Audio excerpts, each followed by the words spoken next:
Kerusakan pada fasilitas toilet umum di Pura Peti Tengah, Kelurahan Kerobokan, Klot, Kuta Utara viral di media sosial. Dalam video berdurasi 12 detik ini memperlihatkan urinoir yang ditutup triplek. Agus Nadi Putra saat dihubungi Kamis 15 Agustus tidak menampik fasilitas tersebut memang milik Pura Peti Tengah. Pihaknya menduga kerusakan ini disebabkan oleh korosi pipa akibat air laut. Nadi Putra menjelaskan bahwa meski tidak semua toilet mengalami kerusakan, perbaikan rutin terus dilakukan untuk memastikan kenyamanan pengunjung, baik umat yang bersembahyang di Pura Peti Tengah maupun pengunjung Pantai Peti Tengah. Selain itu, Nadi Putra juga menyampaikan bahwa pihaknya rutin melakukan perbaikan dan memiliki tenaga pembersih yang siap siaga. Pihaknya pun berterima kasih atas keluhan yang disampaikan masyarakat karena hal tersebut membantu pengelola dalam memperbaiki fasilitas yang rusak.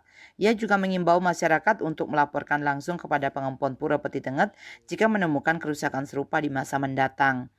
Pemucuk Prajuru Pura Dangkayangan Peti Tengah, Ana Agung Ngurah Rai Yuda Dharma, juga menegaskan bahwa toilet tersebut merupakan aset pura dan bukan milik pemerintah. Meskipun demikian, toilet tersebut digunakan sebagai fasilitas umum bagi pengunjung pantai dengan dikenakan biaya sukarela yang disimpan dalam kotak yang telah disediakan. Terkait keluhan wisatawan, Rayuda Dharma menjelaskan bahwa saat ini sedang dilakukan perbaikan jaringan pipa yang menyebabkan keran ditutup sementara waktu. Namun ia memastikan bahwa kondisi toilet tersebut telah dinormalkan kembali. Pihak pura berharap dengan perbaikan yang rutin dilakukan, fasilitas ini dapat terus memberikan kenyamanan bagi semua pengunjung, baik yang datang untuk bersembahyang maupun menikmati keindahan